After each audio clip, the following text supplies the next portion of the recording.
إن الحمد لله نحمده ونستعينه ونستغفره ونعوذ بالله من شرور أنفسنا ومن سيئات أعمالنا.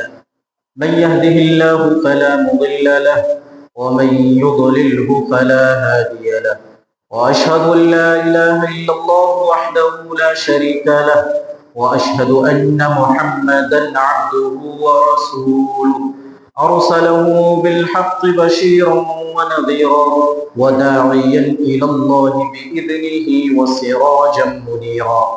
أعوذ بالله السميع العليم من الشيطان الرجيم. بسم الله الرحمن الرحيم.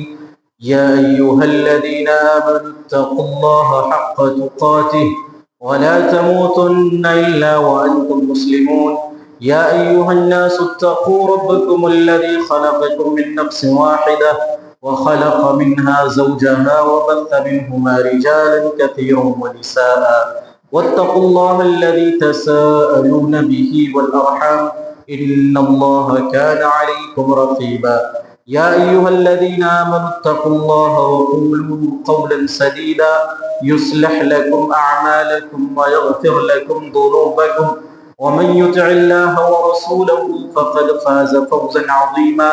أما بعد فإن خير الحديث كتاب الله، وخير الهدي هدي محمد صلى الله عليه وسلم، وشر الأمور محدثاتها وكل محدثة بدعة وكل بدعة ضلالة وكل ضلالة في النار. أعوذ بالله السميع العليم من الشيطان الرجيم. بسم الله الرحمن الرحيم. قال الله تبارك وتعالى: وذكرهم بآيات الله إن في ذلك لآيات لكل صبار شكور. تمام قسم کی تعریف، توصیف، کبریائی، بڑائی، بزرگی وحدہ لا شریک خالق کائنات مالک ارض و سما کے لیے کروڑوں درود. تمام قسم کی تعریف، توصیف، کبریائی، بڑائی، بزرگی وحدہ لا شریک خالق کائنات مالک ارض و سما کے لیے کروڑوں درود و سلام ہو بالعموم تمام انبیاء کرام پر، خصوصاً نبی آخر الزمان جناب محمد رسول اللہ صلی اللہ علیہ وسلم پر، وہ ذات مبارکہ مقدسہ مطہرہ جنہیں رب کائنات نے رحمت للعالمین بنا کر اس دنیا کے اندر مبعوث فرمایا. محترم بزرگوں، نوجوان ساتھیوں اور خواتین ملت اسلامیہ، ہم اور آپ جانتے ہیں کہ آج 15 اگست 2025 یہ وہ دن ہے جو یوم آزادی کے نام سے جانا جاتا ہے. یہی وہ دن تھا 15 اگست 1947 جب ہم گورے چمڑی والوں سے ہمیں آزادی ملی تھی. اور اتفاق کی بات یہ ہے کہ 15 اگست 1947 1947 کا جو دن تھا وہ جمعہ ہی کا دن تھا.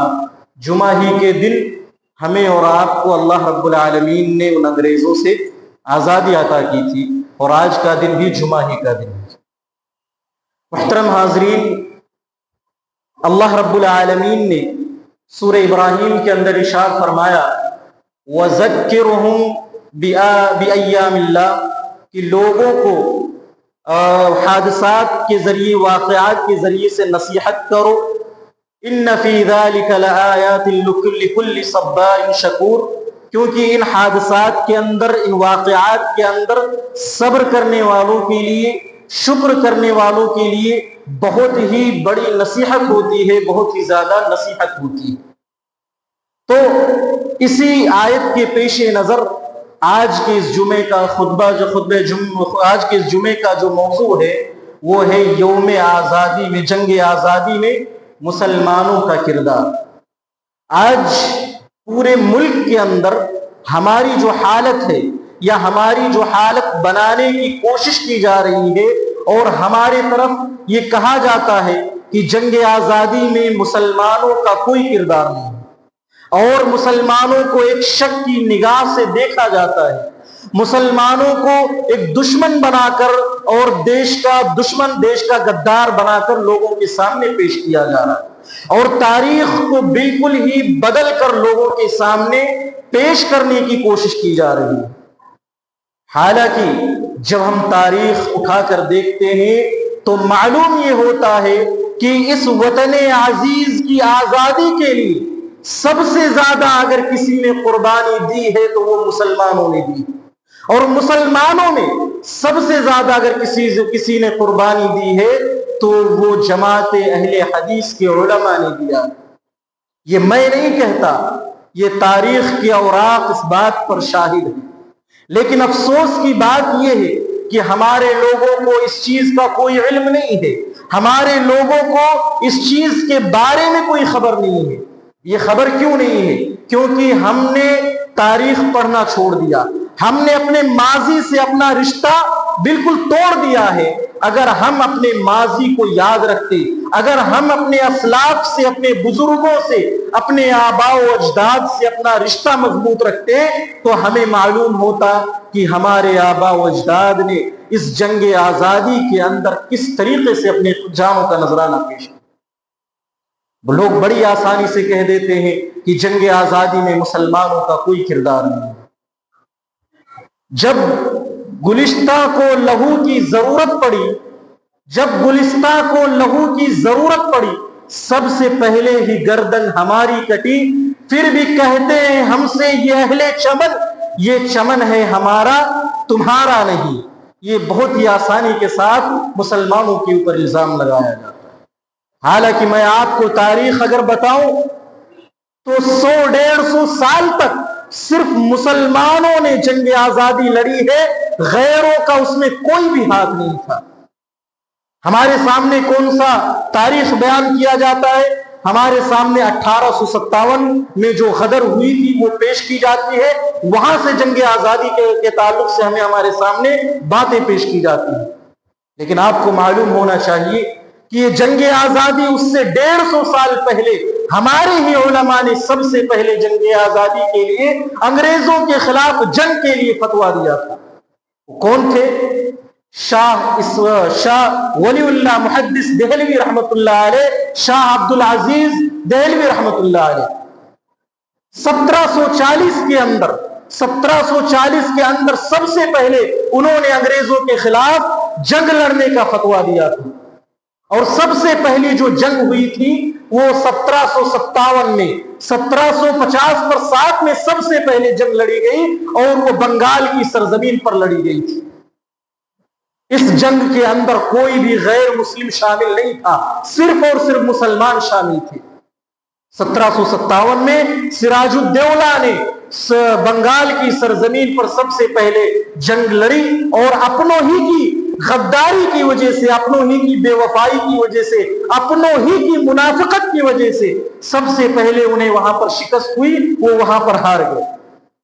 اور اس کے بعد سرنگا پٹنم کی سرزمین پر شیر میسور کرناٹک کے ٹیپو سلطان رحمت اللہ علیہ، سب سے اس کے بعد انہوں نے 4 جنگیں لڑی تھی، 4 جنگیں، اس کے اندر بھی کوئی غیر مسلم شامل نہیں تھا۔ وہ انگریزوں کے خلاف اور انگریزوں کے ناک میں دم کرنے والے تھے ٹیپو سلطان۔ آخری جنگ انہوں نے 1799 کے اندر لڑی ہے سرنگا پٹنم کی سرزمین پر، اور جب ان کی اپنے ہی لوگوں کی غداری کی وجہ سے ان کو بھی شہید کیا گیا۔ جب ان کو شہید کر دیا گیا تو جو جنرل ہیرس تھا، انگریزوں کا جو کمانڈر تھا جنرل ہیرس، وہ ٹیپو سلطان کے لاش کے اوپر کھڑے ہو کر کہتا ہے کہ اب ہم ہندوستان پر قبضہ کر لیں گے، اب ہندوستان ہمارے ہاتھوں میں آ گیا۔ اب آپ اندازہ لگائیں کہ یہ مرد مجاہد کس طریقے سے انگریزوں کے ناک میں دم کیے ہوئے تھا، یہ انگریزوں کو بڑھنے نہیں دیتا تھا۔ جب ان کو شہید کر دیا گیا، انگریز تب کہتا ہے کہ اب ہم ہندوستان پر قبضہ کر لیں گے، اب ہم ہندوستان پر قابض ہو جائیں گے۔ تو یہ ہماری تاریخ ہے۔ اور آگے بڑھو، یہ بہت ہی مختصر طور پر میں آپ کو تاریخ بتاتا ہوا چلتا ہوں، کیونکہ 200-300 سال کی جنگ آزادی کا یہ تحریک 15-20 منٹ 30 منٹ کے اندر سمیٹنا ناممکن ہے۔ اس لیے بہت ہی مختصر طور پر میں آپ کے سامنے جنگ آزادی کی اس تاریخ کو بیان کرتا ہوں۔ ہم اور آگے بڑھتے ہیں۔ 1802 کے اندر ایک تیسری جنگ لڑی گئی، یہ تیسری جنگ لڑنے والا کون ہے؟ مولانا شریعت اللہ رحمت اللہ علیہ، یہ بھی بنگال کے تھے۔ یہ سب سے پہلے مکہ کے اندر جاتے ہیں، وہاں سے تعلیم حاصل کرتے ہیں۔ جب واپس آتے ہیں تو ان کے دل میں خیال آتا ہے کہ اب ہمیں اپنے ملک کو انگریزوں سے آزاد کرانا چاہیے۔ اور اس بات کو یہاں پر میں آپ کو بتاتا ہوا چلوں، قرآن کریم کی ایک آیت ہے، اللہ رب العالمین نے بیان کیا وَمَا خَلَقْتُ الْجِنَّ وَالْإِنسَ إِلَّا لِيَعْبُدُونَ، کہ ہم نے تمام جنات اور انسان کو اپنی عبادت کے لیے پیدا کیا۔ اس آیت کی تفسیر میں عبداللہ ابن عباس رضی اللہ تعالی عنہ کہتے ہیں یعبدون سے مراد یہاں پر یوحدون ہے کہ تمام کے تمام لوگ صرف ایک اللہ کی عبادت کرنے والے ہو جائیں۔ بیان کرنے کا مقصد یہ ہے کہ سب سے پہلے جنگ آزادی کا خیال، سب سے پہلے جنگ آزادی کا فتویٰ دینے والے اگر کوئی تھے تو وہ سچے اور پکے موحد تھے، سچے اور پکے جن کے اندر ایمان کی توحید تھی، کیونکہ جن کے اندر توحید پایا جاتا تھا، کیونکہ جو توحید پرست ہوتا ہے، جو موحد ہوتا ہے، وہ صرف اللہ کی غلامی کو قبول کرتا ہے، اس کے علاوہ کسی اور کی غلامی کو قبول نہیں کر سکتا۔ اور یہی بات مسلمانوں کے اندر، جن کے اندر توحید کی دولت جن کے اندر پائی جاتی تھی، سب سے پہلے انہوں نے عالمی جہاد بلند کیا اور انگریزوں کے خلاف لڑنا شروع کیا۔ مولانا شریعت اللہ خان مکہ سے واپس آتے ہیں، ہندوستان کی سرزمین پر جب وہ قدم رکھتے ہیں تو اس موقع پر ڈاکو ان کو لوٹ لیتے ہیں۔ ڈاکو وہاں پر تھے، انہوں نے ان کو لوٹ لیا۔ ان کے پاس اتنا بھی مال، اتنا بھی پیسہ نہیں تھا کہ وہ اپنے گھر پہ، اپنے سرزمین بنگال پر بھی جا سکے۔ تو انہوں نے انگریزوں سے، ان سے ڈاکوؤں سے کہا کہ تم ایک کام کرو، میرا تو سب کچھ لوٹ لیا ہے، اب مجھے بھی اپنے گروہ کے اندر شامل کر لو، مجھے بھی اپنے گروہ کے اندر شامل کر لو، میں بھی تمہارے ساتھ ڈاکہ کروں گا، چوری کروں گا، میرے پاس اب جانے کا کچھ نہیں ہے۔ وہ ڈاکو جو ہے ان کو اپنے ساتھ شامل کر لیتے ہیں۔ اب اس کے بعد جب ڈاکو وہاں پر ڈاکہ کرتے ہیں، چوری کرتے ہیں، یہ مولانا شریعت اللہ رحمت اللہ علیہ ان کو دعوت و تبلیغ کا کام کرنا شروع کر دیتے۔ کچھ دنوں کے بعد اس نوجوان کی محنت کی وجہ سے، تبلیغ کی وجہ سے سارے کے سارے ڈاکو جو ہے وہ توبہ کر لیتے ہیں، سچے پکے مسلمان بن جاتے ہیں۔ وہاں سے وہ ایک تحریک لے کر اٹھتے ہیں جنگ آزادی کے نام پر، 1802 وہاں سے یہ تحریک چلاتے ہیں اور اس قدر انگریزوں کے خلاف لڑتے ہیں کہ ہندوستان سے لے کر لندن تک پوری انگریز حکومت جو ہے وہ ہل کر رہ جاتی ہے، وہ ان سے پریشان ہو جاتی ہے۔ ڈبلو ہنٹر جو انگریزوں کا، جو ملکہ وکٹوریہ کا ایک بہت ہی بڑا چاپلوس تھا، وہ اپنی کتاب، اپنی بک کے اندر لکھتا ہے کہ 1802 کے بعد جب جنگ آزادی شروع ہوئی اور مولوی شریعت اللہ خان جو وہابیوں کا، اہل حدیثوں کا جو عالم تھا، وہ اپنی کتاب کے اندر باقاعدہ لکھتا ہے، وہ قسم کھا کر کہتا ہے کہ اس نے انگریز حکومت کے ناک میں دم کر کے رکھ دیا۔ آگے وہ بیان کرتا ہے کہ مولانا شریعت اللہ خان کے ساتھ 1,00,000 مسلمانوں نے، 1,00,000 اہل حدیثوں نے جام شہادت جو ہے نوش فرمائی۔ صرف بنگال کی سرزمین پر، صرف بنگال کی سرزمین پر 1,00,000 مسلمانوں نے اس ملک کے لیے اپنے جان کو نشاور کیا ایک وقت میں۔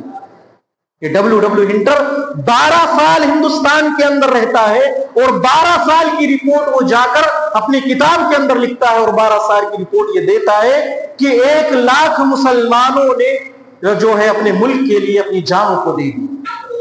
یہ 35 سال، تقریباً 33 یا 35 سال یہ جنگ چلتی ہے، اور اس کے بعد 1824 یا 25 میں، 1820 پر 4 یا 20 پر 5 میں ایک تحریک چلتی ہے جس کو ہم اور آپ تحریک شہیدین کے نام سے جانتے ہیں۔ یہ ایسی تحریک تھی۔ اس تحریک کے بارے میں مولانا علی میاں حسنی ندوی رحمت اللہ علیہ جو دیوبندیوں کے عالم ہیں، وہ اس کے بارے میں ایک سٹیٹمنٹ دیتے اپنی کتاب کے اندر۔ وہ کہتے ہیں کہ جب علماء نے یہ تحریک چلائی، تحریک شہیدین، جس کے بانی شاہ اسماعیل شہید رحمت اللہ علیہ تھے اور شاہ احمد شہید رحمت اللہ علیہ، یہ دلی کے اندر دلی کے رہنے والے شاہ اسماعیل شہید رحمۃ اللہ علیہ اور رائے بریلی کے رہنے والے یا بریلی کے رہنے والے غالباً تھے سید احمد شہید رحمۃ اللہ علیہ یو پی کی. وہ بیان کرتے ہیں کہ جب یہ انگریزوں نے پورے ہندوستان پر قبضہ کر لیا، صرف ایک جگہ بچی تھی دلی، جو مرکزی حکومت تھی، جو مغل کی حکومت تھی، بہادر شاہ ظفر کی حکومت تھی. جب وہاں پر مسلمان وہاں پر دیکھیں کہ سارے پورے ہندوستان کے اندر جو ہے انگریز قبضہ کرنے والے ہیں، صرف دلی بچی ہے، تو انہوں نے سوچا کہ اب ہم یہاں پر انگریزوں کو اپنی حکومت نہیں بنانے دیں گے. اور ان کو وہاں سے تحریک چلانا مشکل تھا، کیونکہ دلی، یہ پنجاب اور اس کے آس پاس کے ایریے کے جو غیر مسلم تھے، سارے غیر مسلم جو تھے وہ انگریزوں کے ساتھ ملے ہوئے تھے، انگریزوں کے ساتھ لگے ہوئے تھے.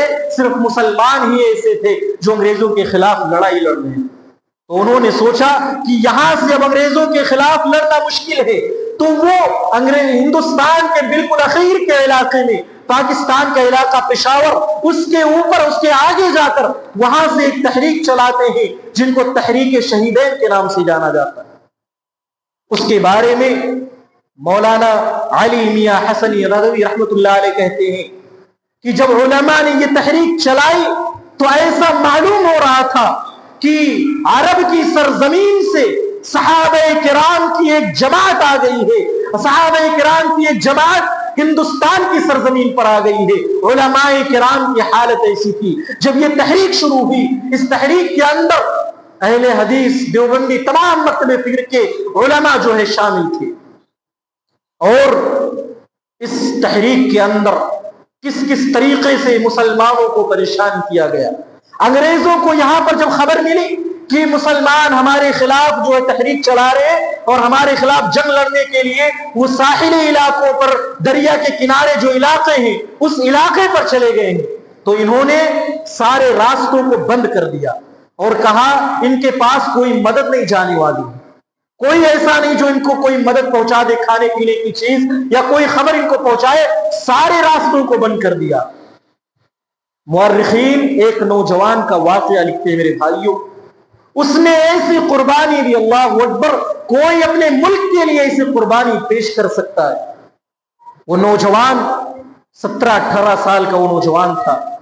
اس نے کہا کہ ہم ان تحریک آزادی کے مجاہدین کے لیے ہم تو مدد لے کر جائیں گے، کھانے پینے کی چیزیں اور پہننے اوڑھنے کی تمام چیزیں لے کر جائیں گے. انگریزوں نے ان کا فوٹو نکال کر پورے انڈیا کے اندر پھیلا دیا اور کہا کہ اگر یہ کہیں ملے تو اس کو مار دیا جائے. انہوں نے اپنی پہچان چھپانے کے لیے، اپنی آئی ڈی چھپانے کے لیے اپنے ہی آنکھوں سے، اپنے ہی ہاتھوں سے اپنی ایک آنکھ نکال دی. کون ہے ایسا کرنے والا؟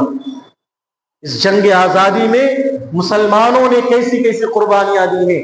یہ آج ہمیں جو آزادی ملی ہے، جو ہم آزادی منا رہے ہیں، یہ کوئی آسانی سے نہیں مل گئی.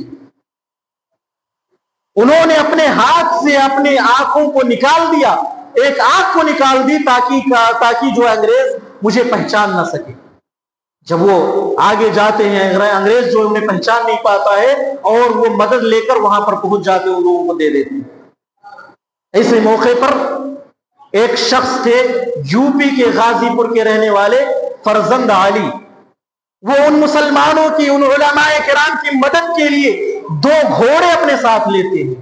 2 گھوڑے، 40 قرآن کے نسخے، قرآن کریم 40 کتاب لیتے ہیں اور علماء کے لیے، مجاہدین کے لیے ڈریس لیتے ہیں اور لے جا کر وہاں پر اپنے بیٹے، ان کے بیٹے کا نام تھا امجد علی، اپنے بیٹے کو لے جا کر ان علماء کرام کو دیتے ہیں اور کہتے ہیں جس طریقے سے حضرت ابراہیم علیہ السلام نے اپنے بیٹے کو اللہ کی رضا کے لیے قربان کیا تھا، میں بھی اپنے بیٹے کو ملک کی آزادی کے لیے، اپنے رب کی رضا کے لیے دیتا ہوں. اور وہ اپنے بیٹے کو اس تحریک میں لگا دیتے ہیں اور ان کا بیٹا بھی اس راہ میں شہید ہو جاتا ہے. یہ علماء، یہ مسلمانوں کی قربانی ہے. اور وہاں پر جب وہ تحریک چلتی ہے، 6 مہینے ایسے تھے. جب یہ واقعہ پڑھتے ہیں، اللہ کے نبی صلی اللہ علیہ وسلم کی وہ زمانہ یاد آتا ہے جب اللہ کے نبی صلی اللہ علیہ وسلم کو، آپ کے گھر والوں کو، صحابہ کرام کو جو ہے شعب ابی طالب کے اندر قید کر کے رکھا جاتا ہے، سوکھی پتیاں نبی صلی اللہ علیہ وسلم صحابہ کرام جو ہے کھا کر جینے پر مجبور ہوتے ہیں 3 سال تک۔ یہ واقعہ اسی طریقے سے اس تحریک آزادی میں حصہ لینے والے مسلمانوں علماء کرام کے ساتھ پیش آتا ہے۔ لکھتے ہیں کہ 6 مہینے تک انہیں کھانے کو کوئی چیز ہی نہیں ملی تھی، 6 مہینے تک انہیں کوئی کھانا نہیں ملا تھا۔ پیڑ درخت کے جھاڑ کے جو چھالے ہیں ان کو پانی کے اندر پکا کر ان پانی کو پیا کرتے تھے، اور 6 مہینے تک مسلسل اسی طریقے سے انہوں نے زندگی گزاری۔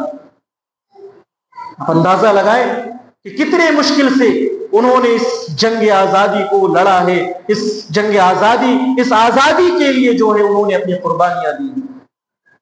یہ ایک مختصر سی تاریخ، اور اس کے بعد پھر ہم اور آگے بڑھتے ہیں تو مولانا جعفر تھانیسری رحمت اللہ علیہ جو ہے وہ بیان کرتے ہیں کہ ادھر ہماری جو ہے علماء کرام کی، مسلمانوں کی، انگریزوں نے پورے ہندوستان کے اندر قید کرنا شروع کر دیا، اور قید کرنا شروع کیا، اور اس کے بعد پنجاب کے ایک علاقے کے آگے ہمیں لے جانا تھا، اور وہ ایک واقعہ اپنا بیان کرتے ہیں کہ کس طریقے سے انگریز ہمیں قید کرتے تھے۔ ہمارے ہاتھوں میں ہتھکڑی ہوا کرتی تھی، ہمارے پیروں میں ہتھکڑی ہوا کرتی تھی، جو ہمارے پیروں میں بیڑیاں ہوا کرتی تھی، اور ہمارے سر کے اوپر 20 کلو کا وزن رکھ دیا تھا تاکہ یہ کہیں پر نقل و حرکت نہ کر پائے۔ اور رات کے وقت جب سارے لوگ سو جایا کرتے تھے تو جس طریقے سے جانوروں کو یہ لے کر جاتے تھے، اس طریقے سے یہ لوگ انگریز ہمیں لے کر جاتے تھے، ہمیں وہاں سے ایک جگہ سے دوسرے جگہ پر لے جاتے تھے۔ جب دن ہو جاتا تھا تو کسی جنگل وغیرہ میں ہمیں چھپا دیا کرتے تھے۔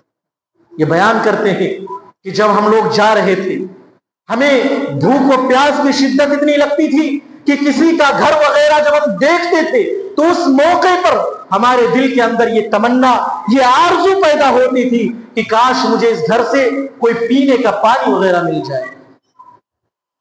وہ تمنا اور آرزو ان کے دل میں پیدا ہوتی، لیکن جب اس گھر کے پاس پہنچتے تو انگریزوں کے ڈر کی وجہ سے لوگ اپنے گھر کے دروازے بند کر لیا کرتے تھے۔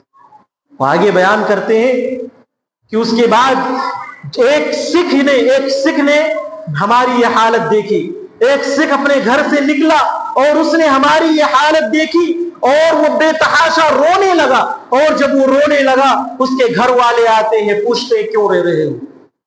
اس موقع پر اس نے کہا تھا کہ آج میں مسلمانوں کی اپنے ملک کے لیے، اپنے ملک کی آزادی کے لیے، اپنے ملک کو آزاد کرانے کے لڑتا ہوا دیکھ رہا ہوں، مجھے ایسا معلوم ہوتا ہے جیسے چیونٹی کے مقابلے میں پہاڑ، یعنی چیونٹی، پہاڑ کے مقابلے میں چیونٹی کی کیا حیثیت ہوتی ہے۔ اسی طریقے سے انگریزوں کے سامنے مسلمانوں کی حالت تھی، لیکن مسلمانوں نے ہمت نہیں ہاری۔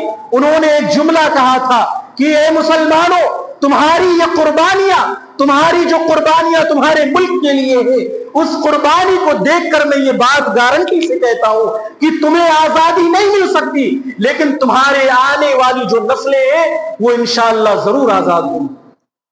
اس سکھ کا یہ جملہ تھا کہ تم تو آزاد نہیں ہوگے، لیکن جو تمہاری آنے والی نسلیں ہیں، تمہارے آنے والی جو جنریشن ہے، تمہارے ان قربانیوں کی وجہ سے ضرور جو ہے آزاد ہو کر رہے ہیں۔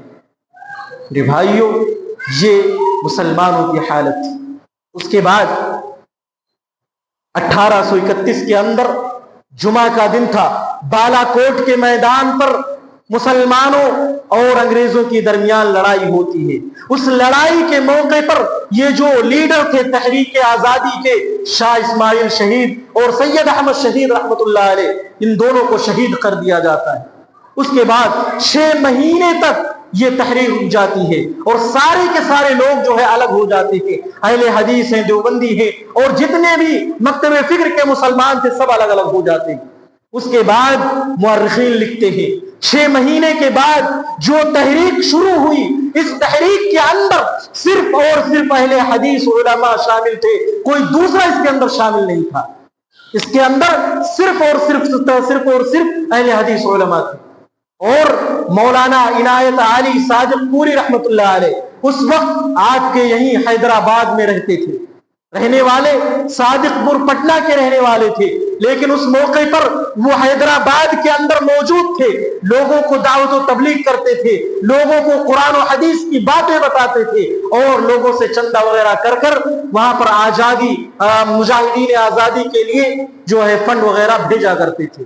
جب ان کو معلوم چلا کہ جو ہمارے لیڈر تھے ان کو شہید کر دیا گیا، تو یہاں سے وہ جاتے ہیں اور پھر پورا کمان اپنے ہاتھ میں لیتے ہیں، پھر وہاں سے لے کر جب تک ہندوستان آزاد نہیں ہو گیا، جب تک یہ آزادی کی جنگ جو ہے یہ رکی نہیں ہے، یہ مسلسل جو ہے چلتی رہی ہے۔ آپ کو معلوم ہونا چاہیے بہار کی جو سٹی ہے، جو بہار کا کیپٹل ہے پٹنہ، اس کا پرانا نام عظیم آباد تھا۔ عظیم آباد کا ایک جگہ، عظیم آباد کی ایک جگہ ہے، اس کا نام تھا صادق پور۔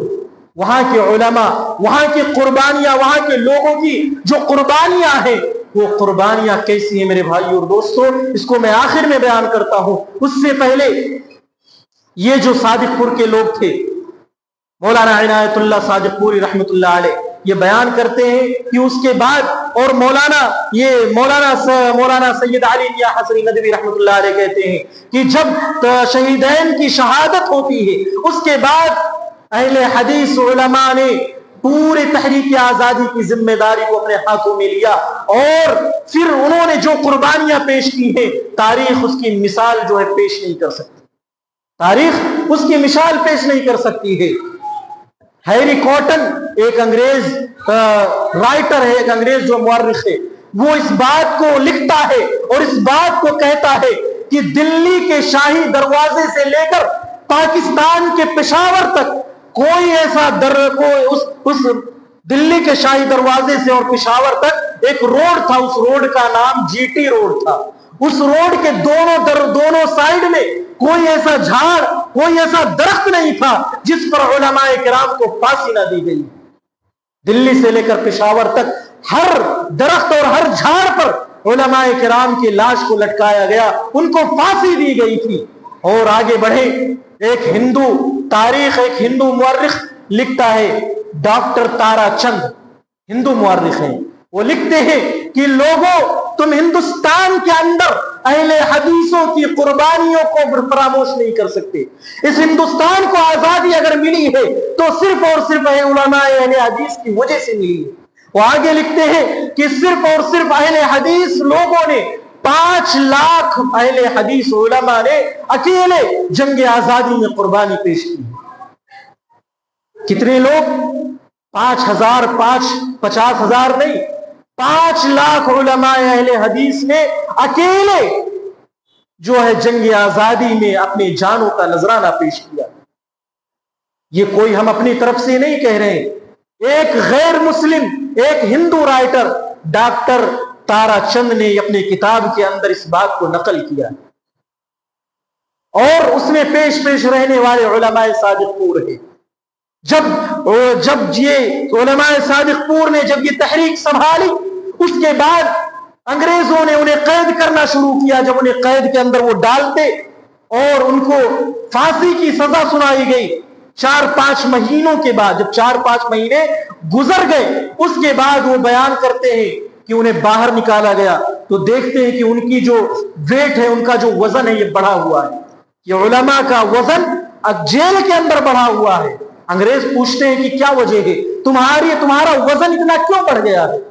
وہ بیان کرتے ہیں کہ جب سے ہم نے سنا ہے کہ ہم اپنے ملک کے لیے ہمیں مارا جائے گا، ہمیں پھانسی دی جائے گی، ہمارے خوشی کی انتہا ہی نہیں ہے، اور اس خوشی کی وجہ سے ہمارا وزن جو ہے یہ بڑھ گیا ہے۔ ہمیں اپنے ملک کے لیے ہم اپنی جانوں کا نذرانہ پیش کرنے والے ہیں، اپنے رب سے ملاقات کرنے والے ہیں، اس خوشی میں ہمارا وزن جیل کے اندر بڑھ گیا ہے۔ یہ علماء کرام کا یہ کہنا تھا۔ انگریز نے کہا کہ اگر ان کو پھانسی دینے سے خوشی ملتی ہے، اگر ان کو موت دینے سے ان کو خوشی ملتی ہے، تو ہم مسلمانوں کو یہ خوشی نہیں دے سکتے۔ وہ کہتا ہے کہ پتہ لگاؤ کہ مسلمانوں کے نزدیک سب سے زیادہ محبوب چیز کون سی ہے۔ مسلمانوں، اس واقعے کو اپنے دل پر ہاتھ رکھ کر سننا۔ آج ہم اپنے داڑھی کو، ہماری یہ جو داڑھی ہے نا، اس داڑھی کو ہم بڑے شوق سے پیسے دے دے کر سیلون میں جا کر کلین کرتے ہیں، صاف کرتے ہیں۔ مسلمانوں کو معلوم ہوا کہ انگریزوں کو معلوم ہوا کہ مسلمانوں کے نزدیک سب سے محبوب، سب سے پسندیدہ چیز نبی کی سنت ہے، نبی کی سنت ہے اور وہ داڑھی ہے۔ تو انہوں نے کیا کیا؟ مسلمانوں کی داڑھی کو صاف کرنا، کلین کرنا شروع کر دیا۔ مولانا یحییٰ صادق پوری رحمت اللہ علیہ، ان کی داڑھی کو جب کاٹا گیا، وہ اپنی داڑھی کو اپنے ہاتھ میں لے کر روتے ہیں اور کہتے ہیں، اے داڑھی تو کتنا خوش نصیب تھی، تو مجھ سے پہلے اللہ کی راہ میں شہید ہو گئی، اور میں کتنا بد نصیب ہوں، میں ابھی اللہ کے راستے میں شہید نہیں ہوا۔ یہ کون کہہ رہے ہیں؟ جنگ آزادی کے مجاہدین کا کہنا تھا۔ اب اندازہ لگائیں ہماری حالت کیا ہے۔ ذرا سی داڑھی بڑھتی نہیں ہے کہ ہم فوراً سیلون میں پہنچ جاتے ہیں۔ جوانوں کو چھوڑ دو، بوڑھے حضرات جو ہیں ان کی بھی حالت یہی ہوتی ہے کہ وہ بھی اپنی داڑھی کو کلین کر کے بالکل صاف اور صفا چٹ کر کے گھومتے ہیں۔ ایک داڑھی کے کاٹنے پر علماء کو اتنی تکلیف ہوئی تھی، اتنی پریشانی ہوئی، وہ رونے لگے اور کہنے لگے کہ آج یہ داڑھی مجھ سے زیادہ خوش نصیب ہے، یہ مجھ سے پہلے اللہ رب العالمین کے راستے میں جو ہے شہید ہو گئی۔ تو یہ ان کی قربانیاں ہیں۔ اور ایک انہی میں سے مولانا احمد اللہ صادق پوری ہے۔ اور اس کے بعد پھر جب یہ واقعہ پیش آتا ہے اور انگریز جو ہے وہ کہتے ہیں کہ اب ہم انہیں جو ہے موت کی سزا نہیں دیں گے، اب ہم انہیں کالے پانی کی سزا دیں گے، اور انہیں انڈوبار نکوبار جو کالے پانی کی سزا تھی وہاں پر پھر مسلمانوں کو بھیجا جانے لگا۔ وہاں پر بھی مسلمانوں نے جو ہے جنگ آزادی کی تحریک کو قائم رکھا۔ ایسے موقع پر مولانا احمد اللہ صادق پوری رحمت اللہ علیہ ان کو معلوم چلتا ہے۔ اور میں آپ کو بتاؤں کہ اس وقت انگریزوں نے صادق پور کے مسلمانوں کے اوپر کیسا ظلم کیا تھا۔ عید کا دن تھا، سارے ہندوستان کے اندر لوگ عید کی جشن منا رہے تھے، عید کی خوشیاں منا رہے تھے۔ فجر کی نماز کے بعد انگریزوں نے بلڈوزر لے جا کر پورے صادق پور کے محلے کے گھروں کو جو ہے بلڈوز کر دیا، ختم کر دیا، گرا دیا۔ عید کا دن تھا، سارے لوگ خوشیاں منا رہے ہیں۔ اس موقع پر انگریز نے ایک سوئی تک بھی وہاں کے لوگوں کو لینے نہیں دیا۔ وہاں کی جو عورتیں تھیں، بچے تھے، وہ ادھر ادھر چلے گئے، کچھ تو جنگلات میں، کچھ تو کئی پیڑوں کے نیچے زندگی جو ہے گزارنے لگی۔ مولانا احمد اللہ صادق پوری رحمت اللہ علیہ ان کو جب خبر ملتی ہے، وہ اپنی بیوی کو خط لکھتے ہیں اور اپنی بیوی کو حوصلہ افزائی کرتے ہیں، کہتے ہیں کہ اے بیوی، تمہیں پریشانی ہونے کی ضرورت نہیں ہے، تمہیں غم کھانے کی ضرورت نہیں ہے، مجھے اللہ سے امید ہے کہ اب ہمیں آزادی ضرور ملنے والی ہے، اور مجھے اس بات کا پورا بھروسہ اور مجھے اس بات کا پورا علم ہو گیا ہے کہ اللہ رب العالمین کی نظر میں اب ہم لوگوں کی بہت ہی زیادہ مقام اور مرتبہ ہے۔ اللہ کے نظر میں ہمارا جو مقام ہے، ہمارا جو مرتبہ ہے، وہ بہت ہی زیادہ ہے، کیونکہ اللہ رب العالمین نے ابراہیم علیہ السلام کو بھی آزمایا تھا، اللہ رب العالمین نے حضرت موسیٰ علیہ السلام کو بھی آزمایا تھا۔ کیسی کیسی پریشانیاں ان کی زندگی کے اندر آئی تھی، لیکن اللہ نے فرعون کو نہیں آزمایا، اللہ نے نمرود کو نہیں آزمایا، کیونکہ اللہ کی نظر میں ان کی کوئی حیثیت نہیں تھی، ان کا کوئی مقام نہیں تھا۔ آج مجھے معلوم چل گیا ہے کہ اللہ کی نظر میں ہمارا مقام کتنا زیادہ ہے، اللہ کی نظر میں ہماری حیثیت کتنی زیادہ ہے۔ یہی وجہ ہے کہ اللہ رب العالمین ہمیں طرح طرح سے آزما رہا ہے، اللہ رب العالمین ہمیں طرح طرح سے مشکلات میں گھیر رہا ہے۔ یہ اللہ رب العالمین کے قریب ہونے کا اثر ہے، یہ اللہ رب العالمین کے قریب ہونے کا نتیجہ ہے۔ لہذا تم پریشان مت ہونا، یہ سب چیزیں ختم ہو گئی ہیں، پھر سے آ جائیں گی، لیکن ہمیں قریب ہے کہ ہمیں آزادی مل جائے۔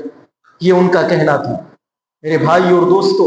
تو یہ علماء صادق پور کا چند نمونہ تھا، انہوں نے اللہ کے راستے میں جو قربانیاں پیش کی ہیں۔ اور اس کے بعد جب ہم اور آگے بڑھتے ہیں، 1857 جب انگریز پوری طریقے سے دلی کے اندر، پورے ہندوستان کے اندر قابض ہو گیا، 1857 کے اندر 1857 کے اندر جو لڑائی ہوئی، اس کے اندر مکمل طور پر سارے کے سارے لوگ شامل ہوئے۔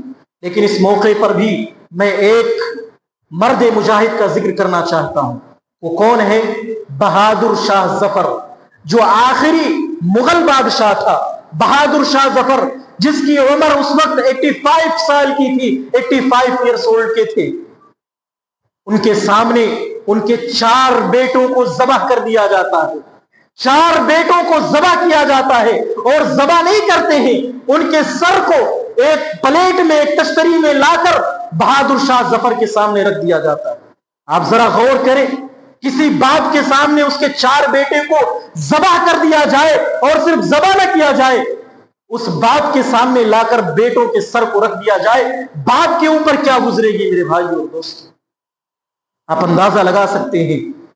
آج لوگ بڑی آسانی سے مسلمانوں کو دشمن بنا کر، مسلمانوں کو جو ہے غدار بتا کر یہ کہہ دیتے ہیں، اور تاریخ کے اوراق کو پلٹ دیتے ہیں۔ مسلمانوں، اگر تمہیں اس ملک کے اندر امن و شانتی سے رہنا ہے، اس ملک کے اندر اگر اپنا حق چاہتے ہو، تو اپنی تاریخ کو یاد کرو، اپنی تاریخ کو پڑھو، کس طریقے سے تمہارے آباء و اجداد نے اس ملک کے لیے قربانیاں پیش کی ہیں۔ 1857 سے پہلے جو میں نے یہ تاریخ بیان کی، کوئی بھی مسلمان، اس کے کوئی بھی غیر مسلم جو ہے اس کے اندر شامل نہیں تھا۔ یہ سارے کے سارے لوگ مسلمان تھے جو انگریزوں کے خلاف لڑ رہے تھے، انگریزوں کے خلاف اپنی جانوں کو پیش کر رہے تھے۔ وہ تو 1857 کے بعد پھر سارے لوگ جو ہے ایک ساتھ ہوئے اور پھر انگریزوں کے خلاف لڑنے لگے۔ اس وقت میں آپ کو ایک اور تاریخ بتاتا ہوں۔ جب یہ لڑائی مکمل ہوئی، جب ہندوستان کو آزادی ملی، تو ہندوستان کے جو سب سے پہلے پرائم منسٹر تھے جواہر لال نہرو، جب یہ پرائم منسٹر کی شپث لیتے ہیں، سب سے پہلے دلی سے پٹنہ کا سفر کرتے ہیں اور صادق پور کے علاقے میں جاتے ہیں، اور وہاں پر جو صادق پور کے علماء کے جو وارث تھے مولانا عبد الخبیر رحمت اللہ علیہ، ان کے پاس اپنے گھٹنے ٹیک کر بیٹھ جاتے ہیں، اور ان کا ایک جملہ ہوتا ہے، وہ ایک اسٹیٹمنٹ دیکھتے ہیں، وہ ایک اسٹیٹمنٹ جو ہے وہ دیتے ہیں، ان کے بارے میں وہ کہتے ہیں کہ اگر علماء صادق پور کی قربانیوں کو، اگر علماء صادق پور کی قربانیوں کو ترازو کے ایک پلے میں رکھ دیا جائے اور پورے ہندوستان کی قربانی کو ایک پلے میں رکھ دیا جائے، تو علماء صادق پور کی قربانی ترازو کے جس پلے میں ہوگی وہ پلہ بھاری ہو جائے گا، اور جس پلے میں پورے ہندوستان کی قربانیاں ہیں وہ قربانی کا پلہ جو ہے ہلکا ہو جائے گا اور وہ اوپر اٹھ جائے گا۔ یہ کون کہہ رہا ہے؟ یہ ایک غیر مسلم پنڈت جواہر لال نہرو کا کہنا تھا۔ اور یہ تمام علماء صادق پور جو تھے وہ خالص اہل حدیث تھے، کوئی اور دوسرے مسلک کو ماننے والا نہیں تھا، صرف اور صرف اہل حدیث تھے، اور ان کی یہ قربانیاں غیر مسلموں نے مانی تھی۔ میرے بھائی اور دوستو، جب ہم اور آگے بڑھتے ہیں، 1900 کی جب شروعات ہوتی ہے، 19 کی جب شروعات ہوتی ہے، اس موقع پر جو ہے جب انگریزوں کو اس بات کا احساس ہوتا ہے کہ اب ہم ہندوستان پر حکومت نہیں کر سکتے، اب ہم ہندوستان پر زیادہ دن تک راج نہیں کر سکتے، تو وہ کہتے ہیں کہ تم اپنا ایک تنظیم بناؤ، الیکشن کرو، اور اس کے بعد تم خود جو ہے حکومت کرو۔ اس موقع پر جا کر کانگریس، جو انڈین کانگریس ہے، سب سے پہلے اس کا وجود ہوتا ہے، وہ تنظیم بنتی ہے، اور اس تنظیم کے تحت پھر جو مسلمانوں اور ہندوستان کے تمام لوگوں کا جو ہے وہ جو سیاست ہے وہ چلنے لگتی ہے۔ اس موقع پر گاندھی جی نے بھی ایک جملہ کہا تھا، اور کہا تھا سارے لوگوں کو اکٹھا کر غیر مسلم بھی تھے، مسلمان بھی تھے۔ اس وقت گاندھی جی نے ایک جملہ کہا تھا، اور کہا تھا کہ اگر اس ملک کے اندر تم امن و شانتی چاہتے ہو، اس ملک کے اندر امن و سکون چاہتے ہو، تو تمہیں اس سیاست کو اپنانی پڑے گی جو سیاست حضرت ابو بکر نے اپنائی تھی، وہ سیاست جو حضرت عمر نے اپنی زندگی کے اندر اپنائی تھی۔ جس طریقے سے ابو بکر نے حکومت کی تھی، جس طریقے سے عمر نے حکومت کی تھی، اگر اس طریقے سے تم حکومت کرو گے تو اس ملک کے اندر امن و شانتی رہے گی، ورنہ اس ملک کے اندر امن و شانتی نہیں رہنے والی۔ اور آج آپ حال اس کا دیکھ لیں۔ بہرحال 1900 کا زمانہ آتا ہے، اس 1900 کے دور میں بھی آپ یاد کریں مولانا ابوالکلام آزاد کو، مسلمان اس میں بھی پیچھے نہیں تھے۔ مولانا ابوالکلام آزاد، ان کی عمر ابھی 15 سال تھی۔ ان کے نام سے ایک میگزین نکلتا تھا، البلاغ اور الہلال نام کا۔ اس کے اندر وہ انگریزوں کے خلاف لوگوں کو ابھارتے تھے، جنگ لڑنے کے لیے ابھارتے تھے۔ 15 سال کے بچے کی کیا حیثیت ہوتی ہے، آپ اندازہ لگائیں۔ وہ ایک میگزین نکالتے تھے، لوگوں کو قرآن و سنت کی دعوت دیتے تھے، انگریزوں کے خلاف جہاد کرنے پر ابھارتے تھے، جس کے نتیجے میں انہیں 15 سال تک جیل میں رہنا پڑا تھا۔ انگریزوں نے 15 سال تک ان کو جیل کے اندر قید کر کے رکھا، اور اس کے بعد اسی جیل کے اندر یہ تھے، ان کی بیوی کا انتقال ہو جاتا ہے، یہ اپنی بیوی کو مٹی تک بھی نہیں دینے پاتے، آخری بار دیکھنے بھی نہیں پاتے۔ یہ مولانا ابوالکلام آزاد کی تاریخ، یہ مولانا ابوالکلام آزاد جو کانگریس کے جو ہے پریزیڈنٹ رہے 1939 سے لے کر 1946 تک، یہ کانگریس کے ہیڈ رہے، پریزیڈنٹ رہے اس زمانے میں۔